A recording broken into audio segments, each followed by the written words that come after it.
एक बार एक जंगल में था एक शक्तिशाली शेर। शेर उस जंगल का राजा था। वह हर कोई जानवर का शिकार करता था अपने भोजन के लिए। इसीलिए जंगल के सारे जानवर उससे डरते थे और उसके रास्ते से दूर ही रहते थे। अब इस वजह से शेर को शिकार करना मुश्किल हो गया। तो उसने एक चालाक लोमड़ी को काम पे लगाया।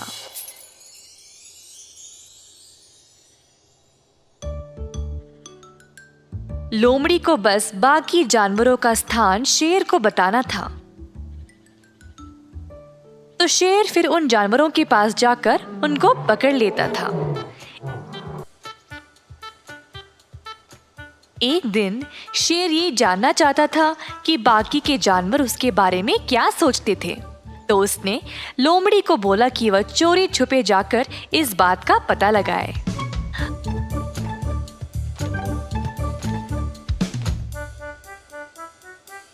अब मेरे राजा, जैसा आपने बोला मैंने वैसे ही सबकी बातें सुनी आपके बारे में। बढ़िया, तुम सच में चालाक हो। तो बताओ, सब जानवर मेरे बारे में क्या सोचते हैं?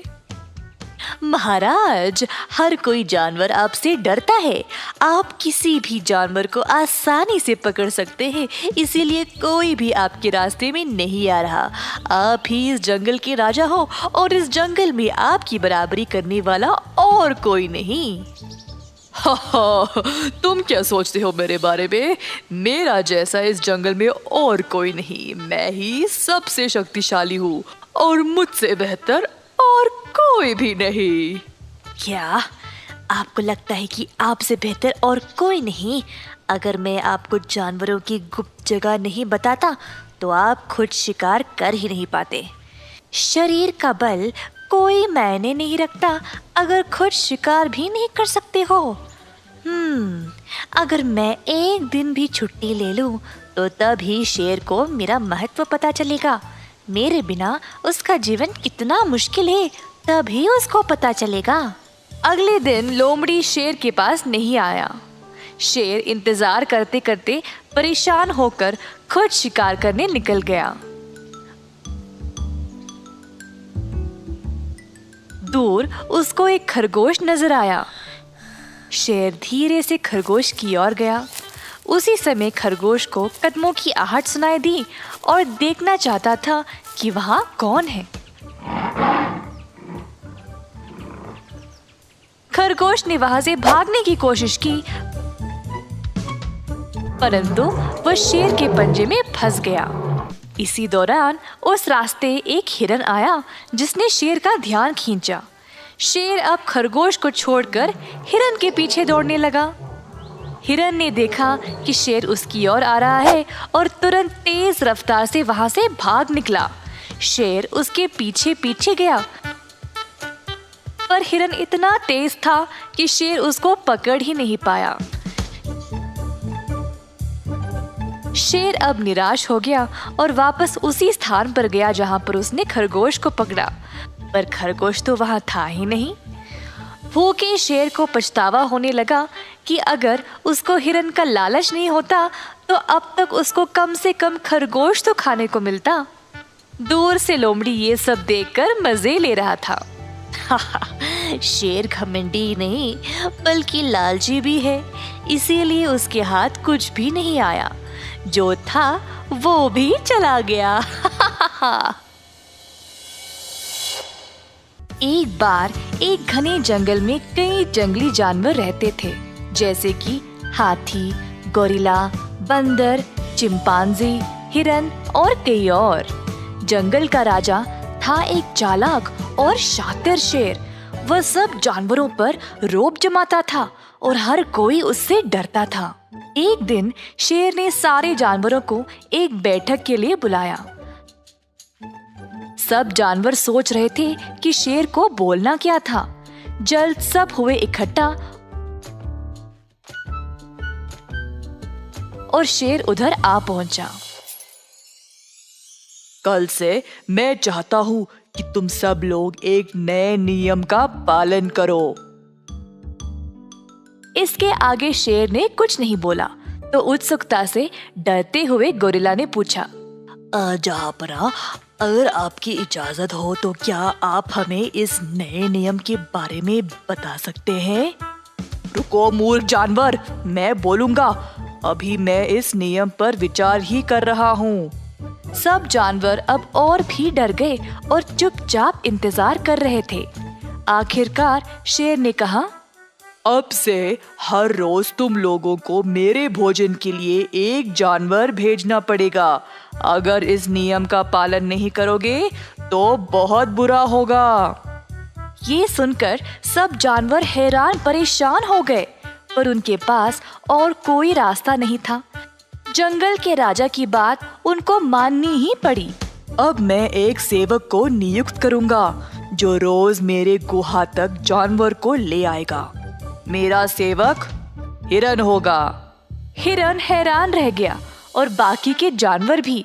शेर को वापस जवाब देने से हिरन बहुत डरता था, तो धीमी आवाज में उसने कहा, जी जनाब, आप जैसा कहोगे मैं वैसे ही करूंगा। हर सुबह एक जानवर को लेकर आपके पास आ पहुंच जाऊंगा। फिर शेर वहां से चला गया। अगले दिन से रोज हिरन एक जानवर को लेकर शेर के पास ले जाता था।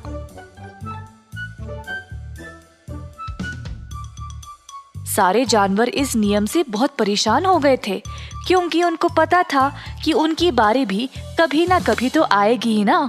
एक रात बहुत तेज बारिश शुरू हो गई। सारे जानवर अपने अपने घर भाग गए, पर शेर को बारिश के मजे लेने थे। जंगल में घूमता रहा, बारिश में भीगते हुए। वह इतना मग्न था कि उसको पता भी नहीं चला कि वह पूरी रात बारिश में ही भीग रहा था। सुबह सवेरे बारिश के रुकने के बाद थका हुआ शेर अपने घर वापस जाकर सो गया। जब वह जागा तो हिरन उसकी सेवा में उपस्थित था। शेर राजा, आज मैं किसको ले आऊं? बोलने के लिए जब शेर ने अपना मुंह खोला तो उसने जोर से छींका। achoo! शेर को बारिश में भीगने के कारण जुकाम हो गया था। शेर ने फिर से बात करने की कोशिश की, पर उसको सिर्फ छींकें निकल रही थी। शेर बात नहीं कर पाया तो इशारों में हिरन को जाने को बोल दिया। इसी तरह कई दिन बीत गए। इसके कारण शेर को खाने के लिए कुछ नहीं मिल रहा था। अपने गुहा में ही बीमार भूखा बैठा रहा। जल्द शेर कमजोर पड़ने लगा। शेर को इस हालत में देखकर बाकी के जानवरों ने उसकी मदद करने का निर्णय लिया। जंगल में ढूंढकर उन्होंने कुछ जड़ी बूटियों को लाया और उसका एक मिश्रण बनाया। अब ये निर्णय लेना था कि भूखे शेर को ये दवाई देने कौन जाएगा। मैं नहीं जाऊंगा। शेर मुझे देख देख कर थक गया है और मैं भी नहीं जाऊंगा। वो खतरनाक है और इतने दिनों से भूखा भी। मैं अपनी जान जोखिम में नहीं डाल सकता। अंत में गोरिल्ला बोला, ठीक है, मैं देने जाऊंगा। शेर राजा, हम सबको पता है कि आप बहुत बीमार हो, तो हमने आपके लिए ये दवाई बनाई है। कृपया इसको ले ले, फिर आप ठीक हो जाओगे।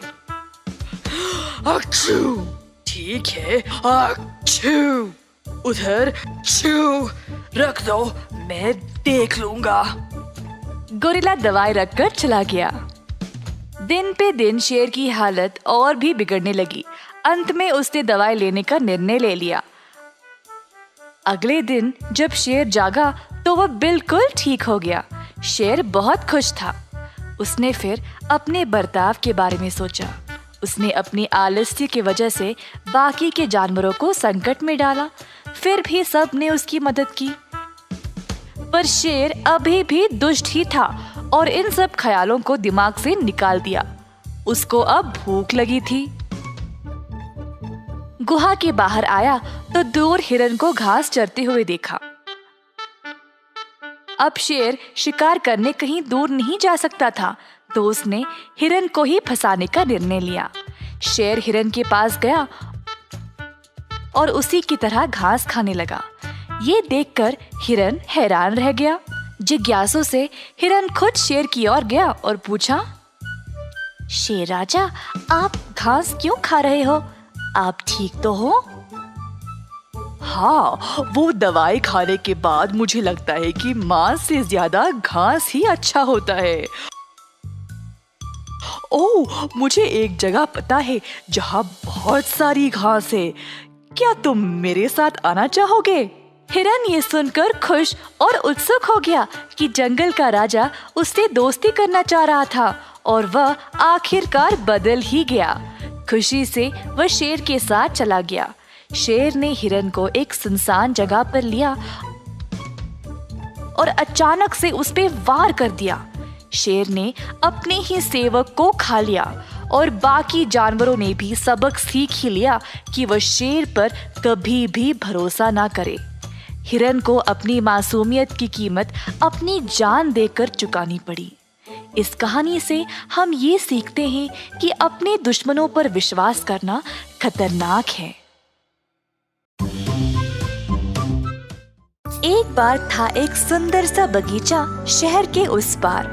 यहाँ पर बहुत सारे अच्छे और स्वस्थ फल उगते थे। सारे फल आपस में प्यार से रहते थे और एक दूसरे का ख्याल रखते थे। एक उज्जवल सुबह आड़ू जागा और टहलने के लिए बाहर आया। वह एक पका हुआ सुंदर आड़ू था। उसका रंग धूप में चमक रहा था। आड़ू गया तालाब के पास और अपने चेहरे को धोया। अपनी परछाई पानी में देखकर खुद की तारीफ करने लगा।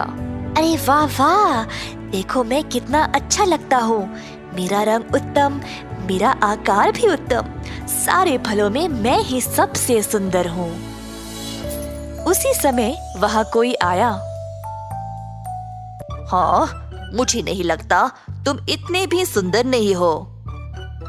आड़ू हैरान रह गया और पीछे मुड़ा देखने के लिए कि कौन उसका मजाक उड़ा रहा था।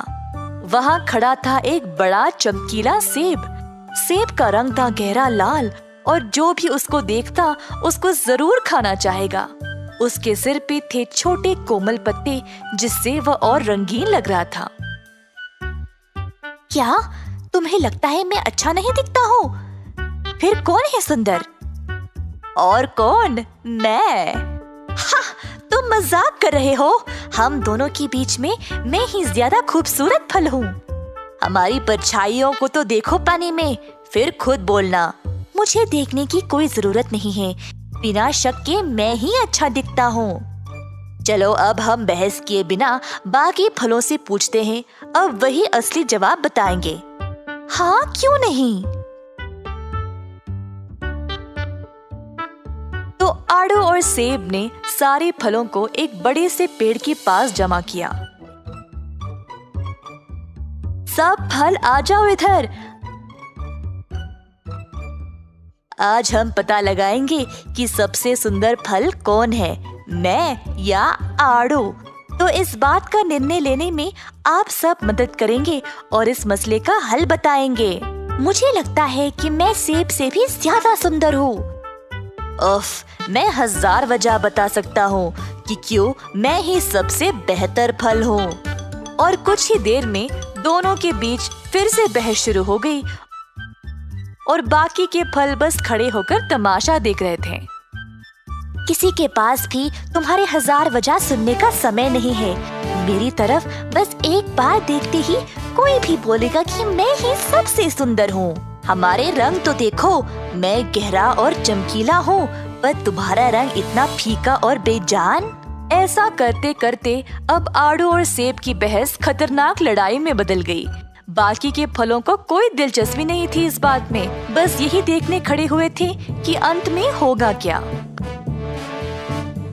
आधा दिन बीत चुका और कुछ फल उब गए और वहाँ से चले भी गए।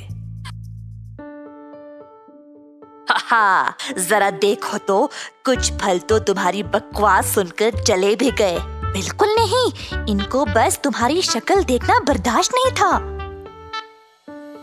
तंग आकर एक काले जामुन ने अचानक से चिल्लाया, हे, बस करो तुम दोनों, इस बेकार बहस से तुम्हें कुछ नहीं मिलेगा। अपनी लड़ाई छोड़ो और आपस में हाथ मिला लो, तभी खुशी से रह पाओगे। सेब और आड़ू अचानक से चुप हो गए। तुम दोनों छोटे बच्चों की तरह लड़ाई कर रहे हो। ईश्वर ने हम सबको अलग अलग रूप में सुंदर बनाया है। ये बगीचा इसीलिए सुंदर है क्योंकि यहाँ हम सब एक साथ रहते हैं।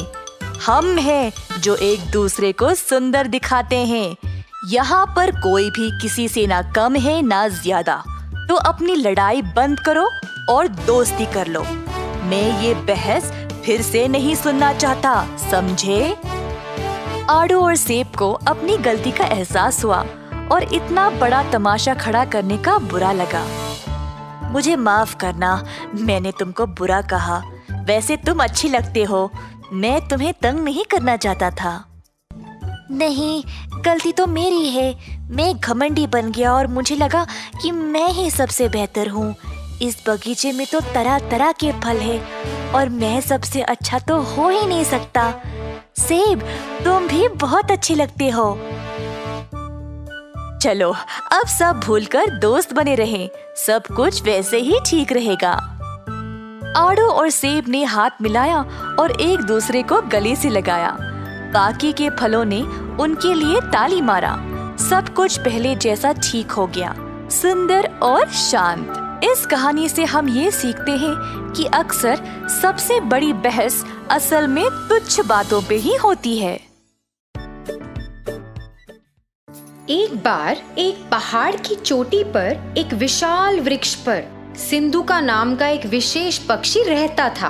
पक्षी की खासियत यह थी कि जब उसकी बूंद धरती पर गिरती थी तो वे शुद्ध सोने में बदल जाती थी। वह इस पेड़ पर अकेला रहता था और शांति से वहाँ अपना जीवन व्यतीत कर खुश था। एक दिन एक शिकारी पक्षियों की तलाश में पहाड़ की चोटी पर घूम रहा था। कई घंटों के बाद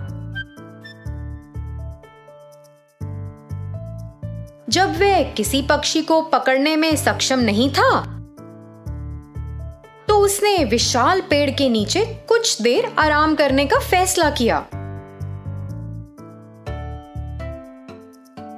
जिस पर सिंधुका रहता था। बस जब शिकारी सोने लगा ही था तो पक्षी ने अचानक पेड़ के ऊपर से अपनी बूंद को गिरा दिया, जो धरती पर गिरते ही सोने में बदल गई। शिकारी के चेहरे के ठीक बगल में सोने का टुकड़ा गिरा और जब उसने देखा तो उसने चिड़िया की ओर देखा। फिर से एक और टुकड़ा गिर गया और इस बार शिकारी ने जमीन पर इसे सोने में बदलते देखा। इस सब ने शिकारी को बहुत हैरान कर दिया था।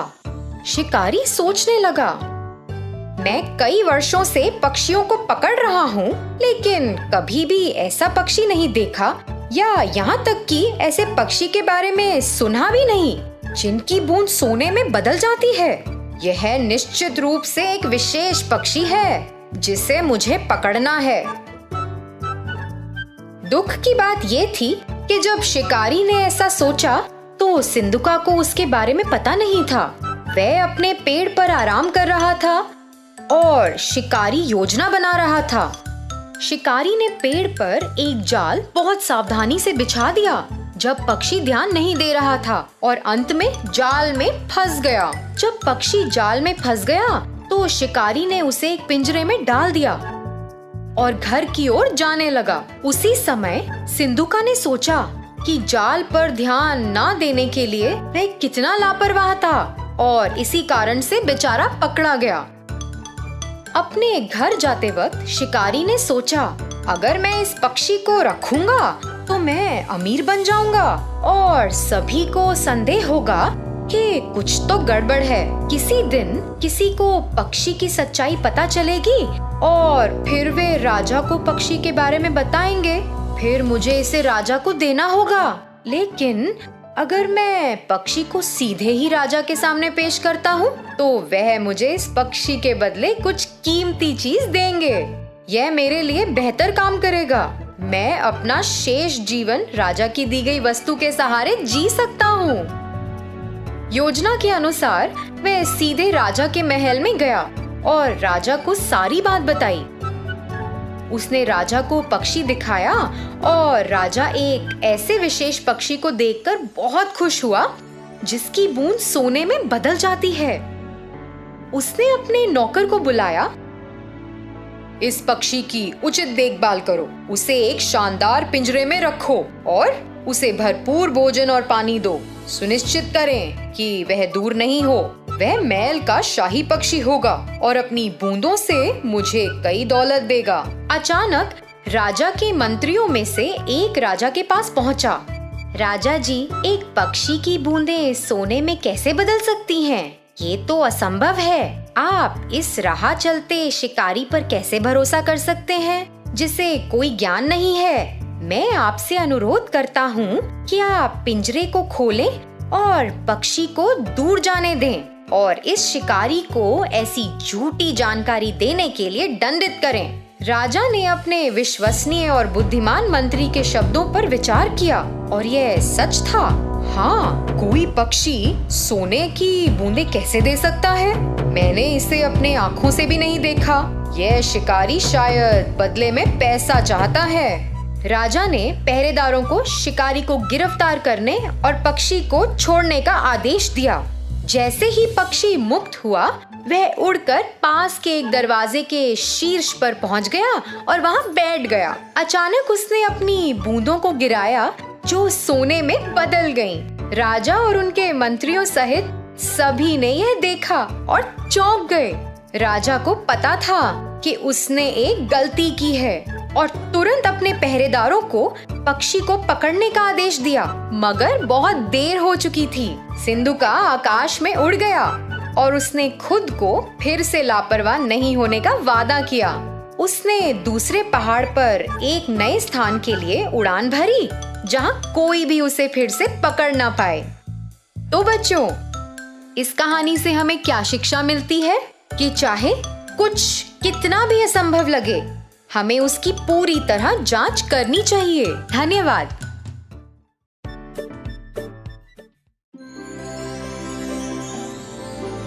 एक बार एक पंडित और उसकी पत्नी गांव में रहते थे। वे एक छोटे से घर में एक नदी के किनारे रहते थे। वे बेहद गरीब थे और जीवन यापन करने के लिए बहुत संघर्ष करते थे। पंडित अपनी पत्नी को कई सुख भोग देकर खुश करना चाहता था। एक दिन पंडित झील के पास बैठा था जबकि उसकी पत्नी रसोई में काम कर रही थी। पंडित शांतिपूर्ण दोपहर में कुछ प्रार्थनाएं कर रहा था। जब उसने अपनी आंखें खोली तो देखा कि झील पर एक सुंदर सुनहरा हंस उसकी ओर आ रहा है। हंस के पास कई चमकीले सुनहरे पंख थे जो बहुत सुंदर थे। हंस नदी के किनारे चला गया और पंडित का अभिवादन किया। हे पंडित, मैंने देखा है कि तुम और तुम्हारी पत्नी बहुत कठिन जीवन जीते हो। मैं आप जैसे अच्छे लोगों की मदद करना चाहता हूँ। तुम बहुत दयालु हो मेरे दोस्त। भगवान ने मेरी प्रार्थना सुन ली। तुम्हारे पंख कितने सुंदर हैं। क्या वे असली सोने से बने हैं? जी, ये असली सोने के हैं। मैं आपको एक एक करके अपने सुनहरे पंख देकर मदद करना चाहता हूँ और आप उन्हें बेच सकते हैं। इसके जरिए जुटाए गए पैसों से आप लोग आसानी से आराम से रह सकते हैं। यह बहुत अद्भुत है। कृपया हमारे नम्र घर में हमारे साथ आएं और रहें। मुझे यकीन है कि मेरी पत्नी तुमसे मिलना बहुत पसंद करेगी। पंडित हंस को घर ले गया और अपनी पत्नी को दिखाया। उसकी पत्नी हैरान थी और अपने जीवन में कुछ सुख भोग पाकर बहुत खुश थी। पत्नी ने तुरंत पूछा, क्या आप हमें अभी एक पंख दे सकते हैं ताकि ताकि हम इसे देख सकें और इसे धारण कर सकें। हंस ने एक पंख निकाला और उसे पंडित की पत्नी को दे दिया। फिर उसने उसे कहा कि वह एक बार में एक से अधिक ना ले, क्योंकि यह सही नहीं होगा। हंस पंडित और उसकी पत्नी के साथ रहने लगा। हर दिन उसने उन्हें एक पंख दिया और इस परेशानी के समय में बहुत मदद की। हंस चारों ओर उड़ता और उसे ऐसे देखना तो एक हंसी नजारा था। पंडित और उसकी पत्नी बहुत खुश थे और उन्होंने पैसे के लिए पंख बेचना शुरू कर दिया था। एक सुनहरे पंख ने उन्हें पर्याप्त पैसा दिया। पंडित अक्सर अपनी पत्नी को याद दिलाता था कि वे इस उपहार को पाकर बहुत भाग्यशाली हैं और उन्हें इसका दुरुपयोग कभी नहीं करना चाहिए। कई दिन बीत गए और एक दिन पंडित पंख बेचने के लिए बाजार गया। पत्नी घर में खाना बना रही थी, जबकि स्वर्ण हंस कोने में सोया हुआ था। अचानक पंडित की पत्नी को एक विचार आया, यह हंस हमारे साथ कब तक ऐसे रहेगा? हमें तो बस इसके पंखों की जरूरत है, लेकिन इस प्रक्रिया में हमें इसे खिलाना है, स्नान कराना है और इसकी देखभाल भी करनी है। हम इस हंस पर भरोसा नहीं कर सकते। ये तो यहाँ से दूर जा भी सकता है और फिर कभी वापस नहीं आया तो हम फिर से गरीब हो जाएंगे। यदि मैं सभी पंख ले लूं तो क्या बुरा होगा? उसके सोते हुए मैं जल्दी से इसके सारे पंख निकाल लूंगी। हमें अपने जीवन में एक भी दिन काम नहीं करना पड़ेगा। हम पंखों को सुरक्षित रूप से संभाल कर रख सकते हैं और जब मन चाहे इस्तेमाल भी कर सकते हैं। पत्नी धीरे धीरे हंस के पास गई और उसे पकड़ लिया। हंस भयभीत हो गया। पत्नी पंख खींचने की कोशिश करने लगी और हंस खुद को मुक्त करने के लिए संघर्ष करने लगा। मुझे तुम्हारी हालत की परवाह नहीं है। मैं तुम्हारे सभी पंख मिलने तक का इंतजार नहीं कर सकती। अरे तुम ऐसा क्यों कर रही हो, मूर्ख औरत? मैं तुम्हारी और तुम्हारे परिवार की मदद करने की कोशिश कर रहा था। तुम एक लालची महिला हो और तुम जीवन के सुख भोग के लायक नहीं हो, क्योंकि तुम उनका दुरुपयोग करोगी। तुम्हारे पति तो तुम्हारे लिए सबसे अच्छा चाहते थे, लेकिन अब तुम अपना अवसर खो चुकी हो। मेरी इच्छा के अनुसार मैं तुमको स्वर्ण पंख देता रहा। अब मुझे लगता है कि तुम्हारी मदद करने की कोई आवश्यकता नहीं है। अब मेरे पंख तुम्हारे लिए बस एक पक्षी के पंख से ज्यादा कुछ भी नहीं है। मैं इस जगह से जा रहा हूँ और कभी वापस नहीं आऊंगा। हंस ने वहाँ से निकलने के लिए संघर्ष किया और फिर उसने पंडित की पत्नी को जोर से चोंच मारा और खिड़की से बाहर उड़ गया। पंडित बस घर में घुसा ही था जब उसने हंस को उड़ते देखा। तुमने हंस के साथ क्या किया? जी, मुझे इसके सारे पंख चाहिए थे और यह मुझे लेने नहीं दे रहा था। मैंने तुम्हें उन्हें नहीं लेने के लिए कितनी बार कहा था। तुमने सब कुछ बर्बाद कर दिया है और अब हम बाकी के जीवन जीने के लिए फिर से गरीब होंगे।